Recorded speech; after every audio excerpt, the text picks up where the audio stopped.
Hace poco tiempo, en la presentación de mi última novela, me encontré con una señora que hacía mucho tiempo que no veía.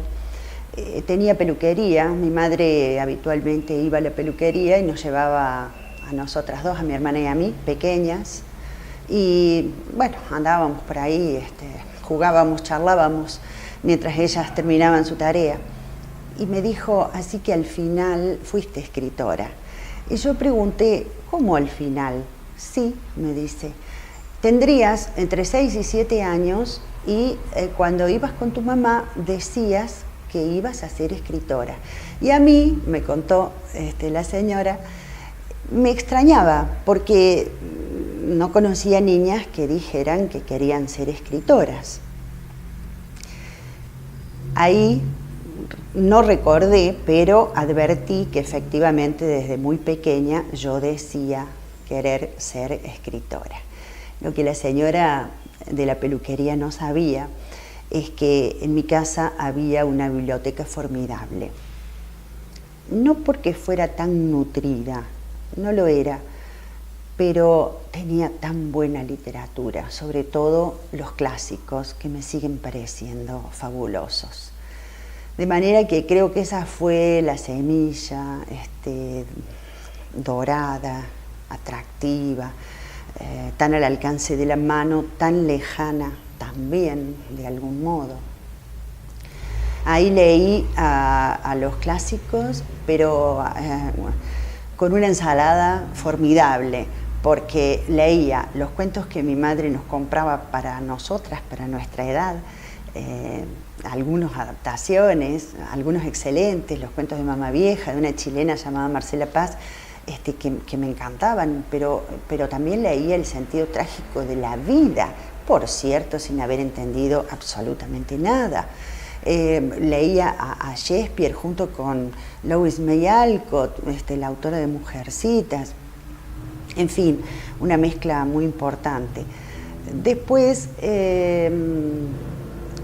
dejé de lado mi intención infantil de ser escritora, la retomé ya pasados los 20, 25 años, tenía mis 2 hijos pequeños y lo que aprendí lo hice de manera autodidacta. En cuanto a los fundamentos de mi literatura, de mi poesía y también de la narrativa, creo que han sido la perplejidad y el asombro.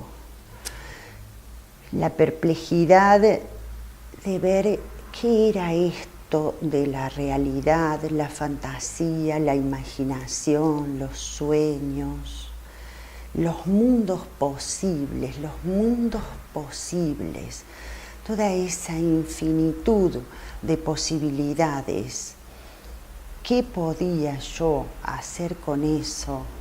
La ínfima partecita, y con qué instrumentos.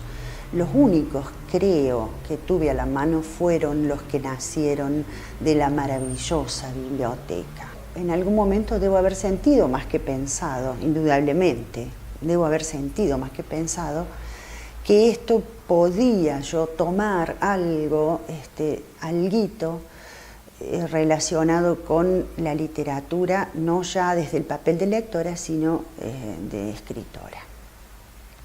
Creo que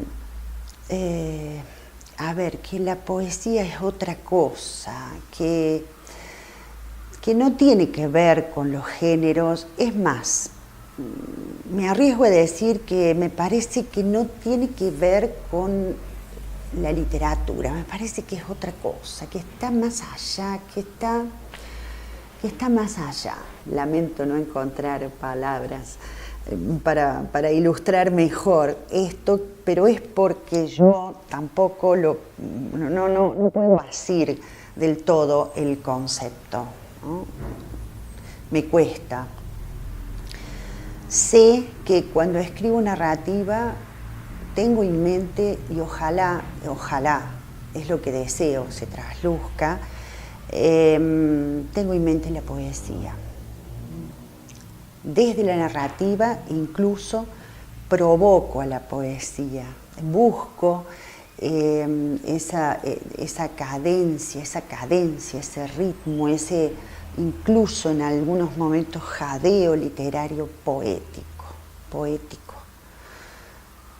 Ojalá los lectores puedan percibir eso, porque es mi aspiración, tal vez mi máxima aspiración en la literatura.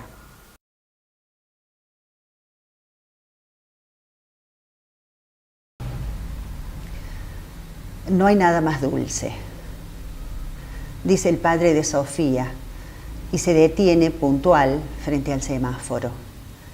El tránsito crispa balvanera. Camiones fuman cigarros negros, tosen, esmoguean. El papá de Sofía es un hombre. Lo vi por vez primera, irisado, rubio, tan blanco de tanto nacer diciembre. Lo miré un día, en la hora en que la mañana azulaba. Vi sus ojos tersos de abrir el mundo, el porvenir. Ahora un hombre ya. Amé sus piecitos desorientados que sin embargo sostenían la esfera terrestre.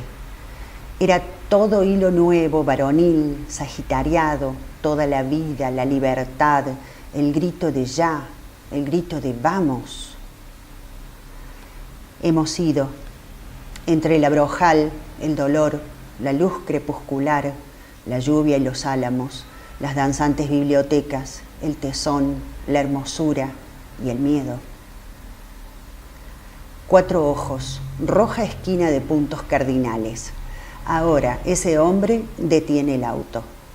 Atrás, en la silla, Sofía canta: Estrellita, ¿dónde estás? Quiero verte titilar.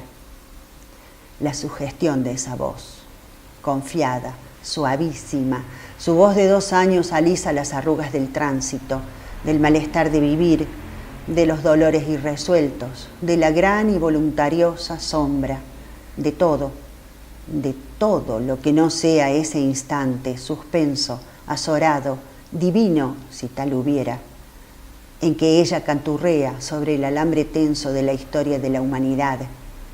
Ah, ella titila, nacarada, brillante cancioncita de estrellas. No hay nada más dulce, dice el padre. Afirma sin volverse, sin mirar por el retrovisor. La vida que ha pasado, que pasa y surte y renueva. Lo dice sin énfasis, culturalmente convencido, amorosamente anclado en esa verdad indiscutible. No hay nada más dulce. La luz se ha puesto verde ahora. Ya, vamos.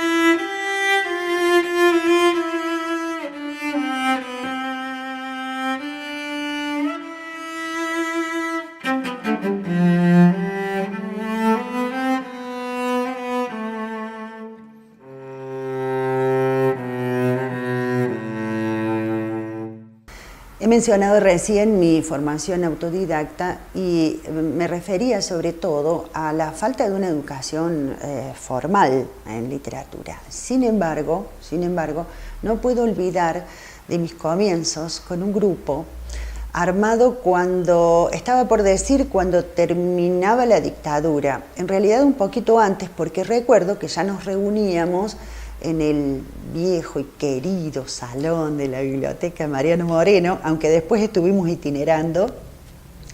Ya nos reuníamos cuando la Guerra de Malvinas, o sea que estábamos ahí con tantas ganas, gente muy joven, todos, algunos un poquito más, otros menos, y salir de esa oscuridad, de esas épocas de terror en las cuales habíamos pasado también años, no quiero decir nuestros mejores años, porque creo que lo mejor siempre está por venir, pero habían sido años tan fundamentales y tan importantes.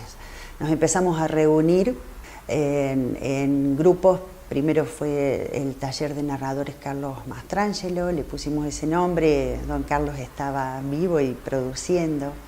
Luego después armamos otro grupo, más o menos con los mismos integrantes, llamado Caja Negra, y leíamos, sobre todo leíamos nuestras cosas, pero también ahí aprendí lo que es leer escuchando las perspectivas de otros lectores, otros y otras, por cierto.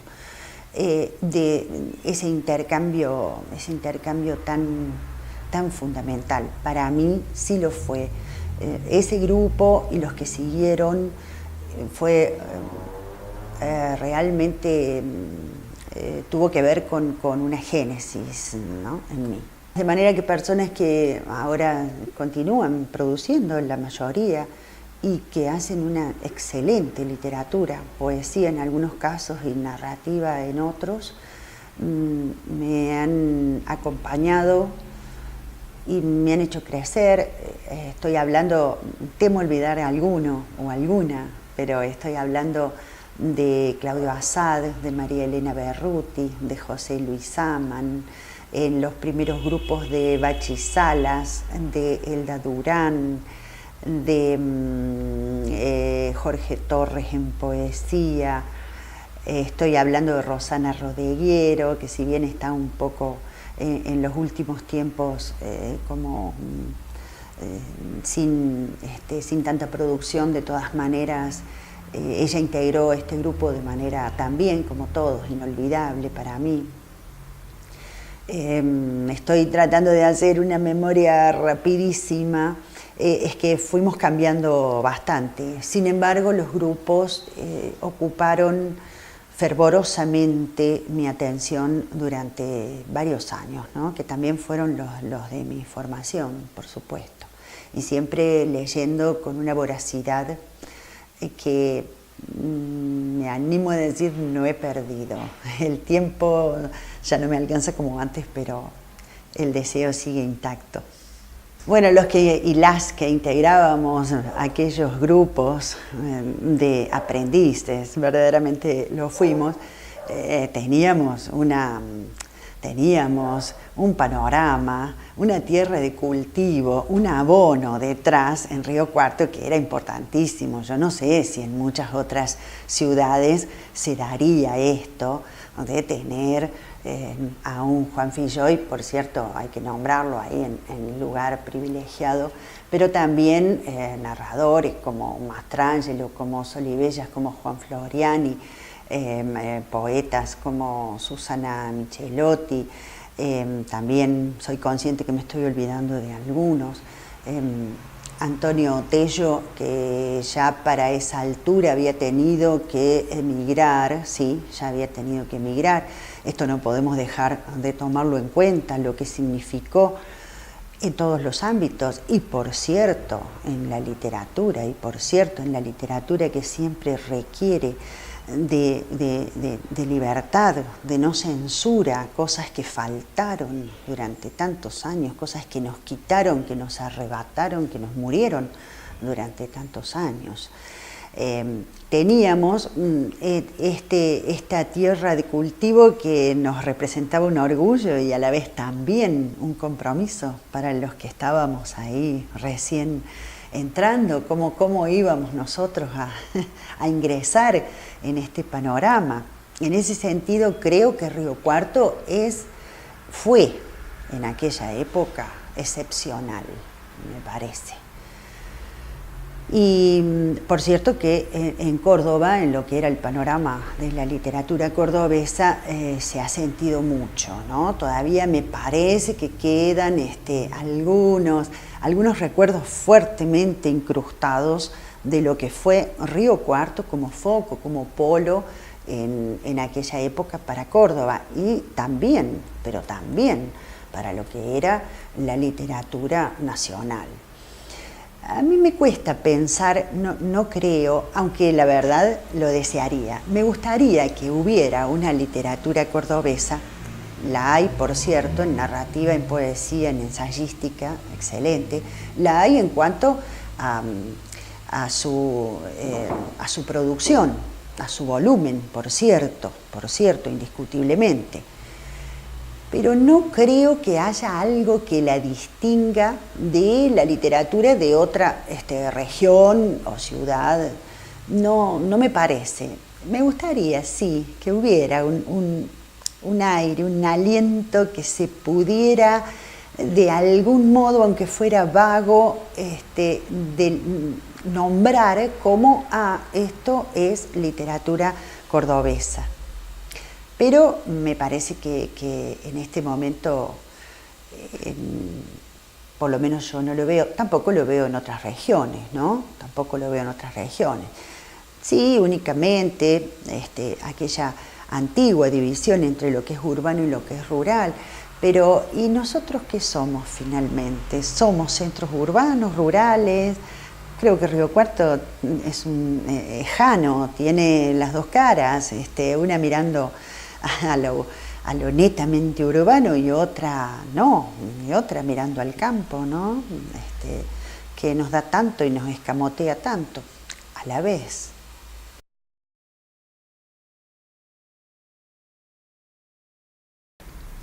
Paulina no se destrenza los cabellos. Las esposas indias de Payá, muerto en el feroz combate de acollaradas, se revuelcan y desarman sus trenzas, tributando al dolor de la pérdida. Se arrancan abalorios, brazaletes y chaquiras de pies y manos. Paulina no. Mira el cadáver del capitanejo sin parpadear. La muerte otra vez. La muerte y su filo. La innúmera muerte marcando territorio en los pómulos, la frente, en el corazón quieto, en el sexo trunco.